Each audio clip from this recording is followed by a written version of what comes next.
Assalamualaikum warahmatullahi wabarakatuh. Selamat pagi, selamat siang, selamat malam, dan kembali lagi bersama saya Jun Junaidi. Bukan di pelajaran dasar desain grafis, tapi sekarang kita pelajaran sistem komputer. Kan belajar mengenai sistem komputer. Nah, berarti kan ada berhubungan dengan sistem, ada berhubungan dengan komputer. Nah, di bab yang pertama ini kita akan belajar mengenai sistem bilangan ya, teman-teman.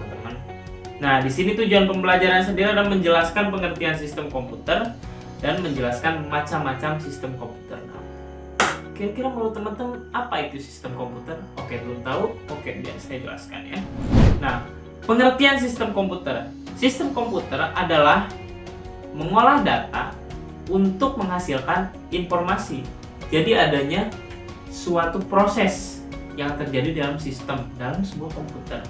Nah, hal ini berhubungan erat dengan hardware, software, brainware ya. Nah, tapi kita tidak akan mengolah software, hardware atau brainware karena itu akan masuk ke pelajaran komputer dan jaringan dasar. Nah, kita akan ngobrol mengenai yang paling dasar sebenarnya dari sebuah komputer, yaitu pengolahan data. Data itu sumbernya dari mana dan bentuk data itu sebenarnya apa sih? Pernah nggak sih teman-teman mikir kalau misalkan komputer itu sistemnya itu dibangun hanya dari angka 0 dan 1? Belum pernah kan? Oke, baik, kita kupas semua di pelajaran. Sistem bilangan. Nah, kita akan ngobrolin sistem bilangan. Sistem bilangan adalah suatu cara untuk mewakili besaran dari suatu item fisik. Sistem bilangan menggunakan basis base atau radik tertentu yang tergantung dari jumlah bilangan yang digunakan. Konsep dasar sistem bilangan senantiasa mempunyai base atau radik ya, absolute digit dan positional place atau value. Jadi sistem radik ini ya mempunyai sistem bilangan tersendiri gitu. Jadi mempunyai angka tetap tersendiri ya. Dan itu absolute gitu, tidak bisa dirubah. Untuk memudahkan mempelajari komputer sebagai pengolah data nih, kita harus memandangnya sebagai sebuah sistem komputer. Secara umum, sistem komputer adalah jaringan elemen-elemen yang saling berhubungan berbentuk satu kesatuan untuk melaksanakan suatu tujuan pokok dan dalam sistem tersebut. Jadi gabungan elemen-elemen gitu, untuk mencapai satu tujuan. Kita manusia itu punya sistemnya tersendiri seperti halnya komputer.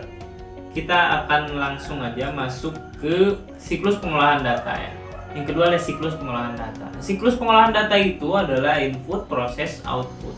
Nah, proses yang dilalui dari input, proses, output itu ya, pengiriman data ya, itu bisa sebenarnya kita pecah lebih kecil lagi menuju ke apa yang akan kita bahas di sistem bilangan ya. Nah, oke, gambaran umum tentang apa yang akan kita pelajari. Tentang sistem bilangan.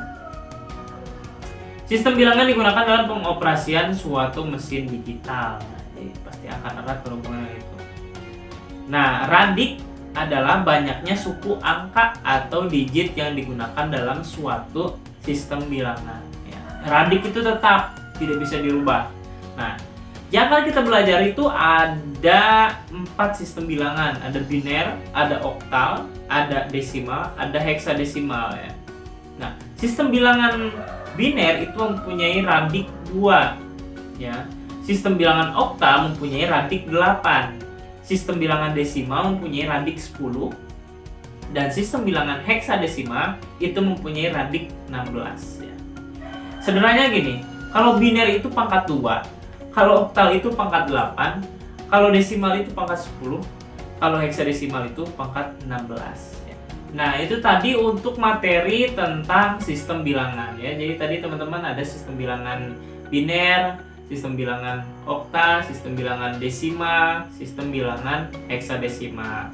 Nah, untuk bilangan biner itu radiknya 2 atau pangkat 2, untuk bilangan oktal itu radiknya 8 atau pangkat 8, untuk radik desimal itu 10 berarti pangkat 10, dan untuk radik yang heksadesimal itu adalah 16 atau pangkat 16. Itu saja untuk materi sistem bilangan. Nanti kita akan lanjut ke materi selanjutnya yang perhitungan tentang sistem bilangan. Pastikan teman-teman catat materi ini karena ini akan agak-agak menguras pikiran teman-teman. Oke, terima kasih. Itu saja materi dari saya untuk bab pertama ini, karena kita akan lanjut ke materi selanjutnya. Terima kasih, nama saya Jujun. Sampai jumpa di materi selanjutnya. Dah.